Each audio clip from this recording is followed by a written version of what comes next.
السلام عليكم ورحمة الله وبركاته. سو دوادا أصحابي فضلا هداد ku cusub tahay subscribe de si like gare siina share gare si uu gaaro dhamaan asxaabtaada kala duwan. magacaygu waa Adna Maxamed Cali Adna qaran agaasimaha ururka hablaha ragga naafada ka ah ee Taf Balengeeralis ama TBG qofba sidoo yaqaano. waxaan idinku soo dhaweynayaa barnaamijkii toddobaadkii tagay TBG.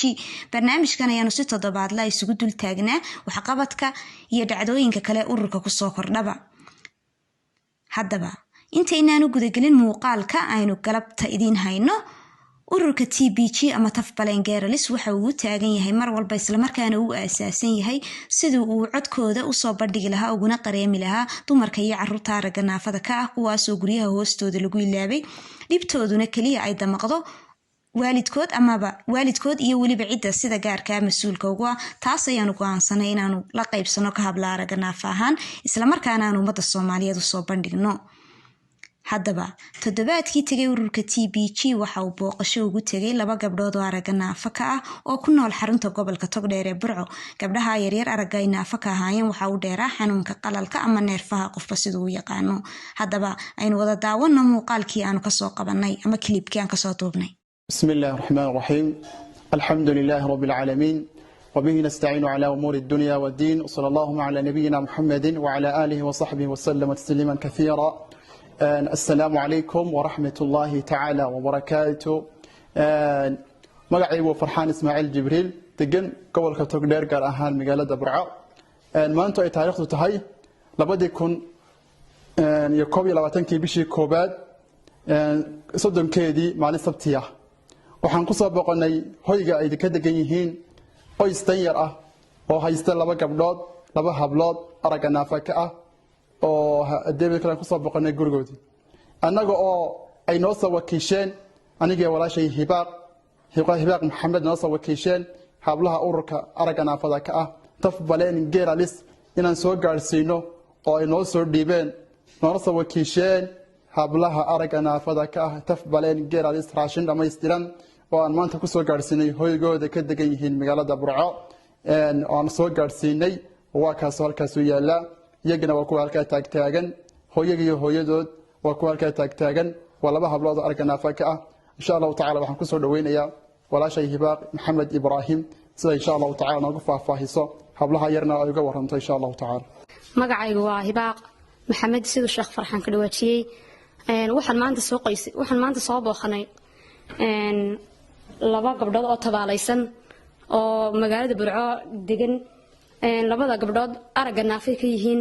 sidoo kale waxay kala ka siman yihiin labada gabdhoodba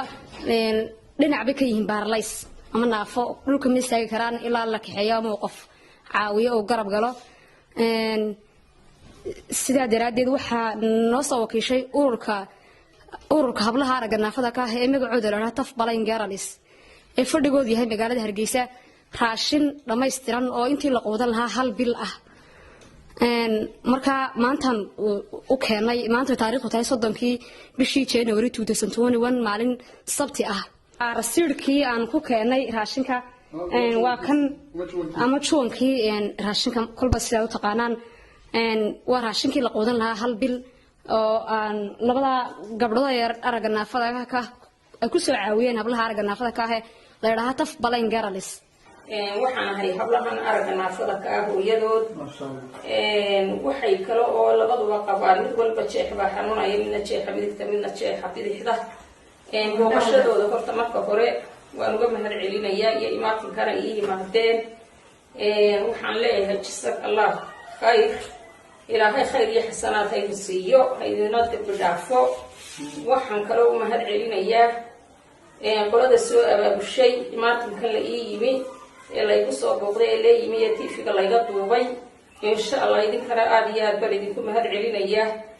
waa qoladan soo dirtay hablahan aragga naafada ka ah markaa hablaha in badan baa la daala dhacaynayay in badan baa dalka kula wareegayay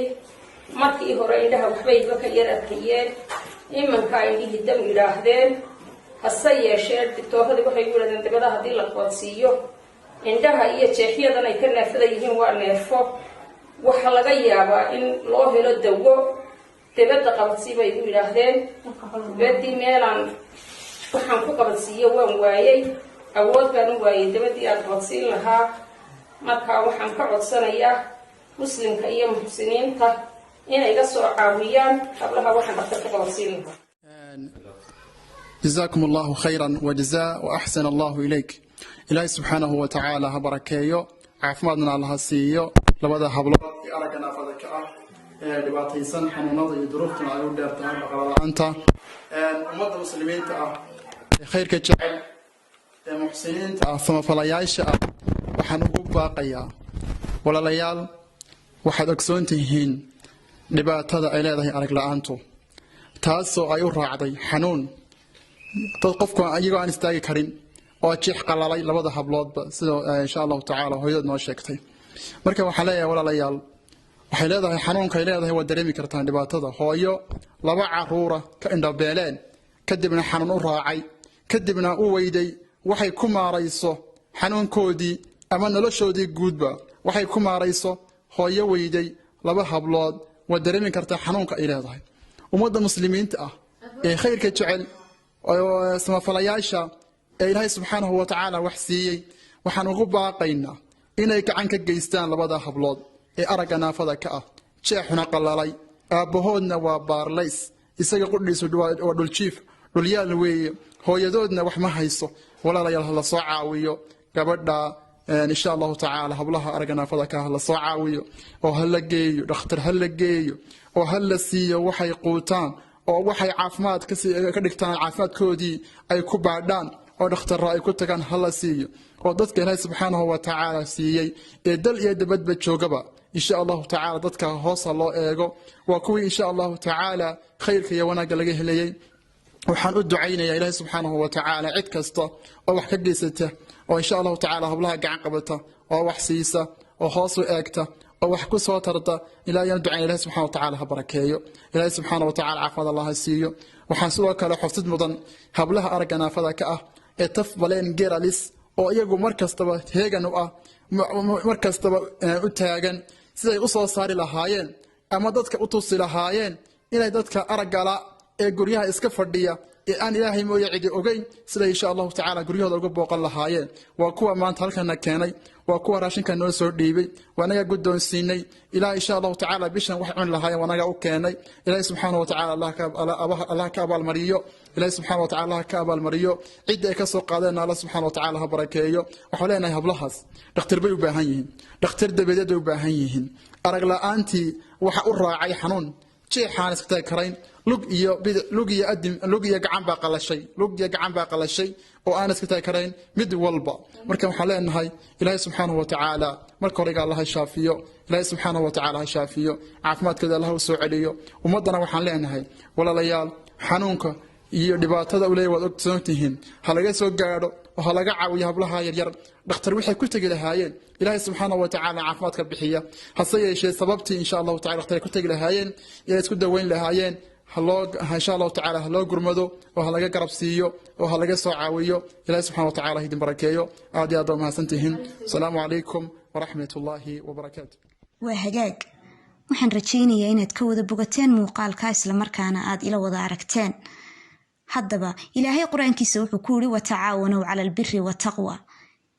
isku kaalmaysta biriga iyo alla ka cabsiga waana waajib diiniyana inaynu isku naxariisano isla markaana aynu daryeelo oo aynu hoos u eegno keena jilicsan iyo keena dhibanba taasina waa taynu islaamka ku nahay waxaana la yidhi islaamku waa jidh kaliyaata oo far kaliya marka ay xanuunsato dhammaan inta kalena ay su wada damqadaan fadlan haddaanu nahay hablaha aragga naafada ka ah taf balengeeralisama TBG waxaan idinku codsanaynaa inaad nagu gacan qabataan hawshan aanu isku xil saarnay annagoo og inay hawshani tahay mid naga baaxad weyn isla markaana naga culays badan waxaana jiinka kaliya aanu ku dhaqaaqnay noqon doontaa ummadda Soomaaliyeed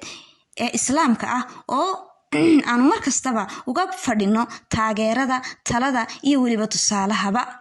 muuqaalka xigay intaynu isugu iman doono waxaan idinku dhaafaynaa assalaamu calaykum waraxmatullaahi tacaala wabarakaatu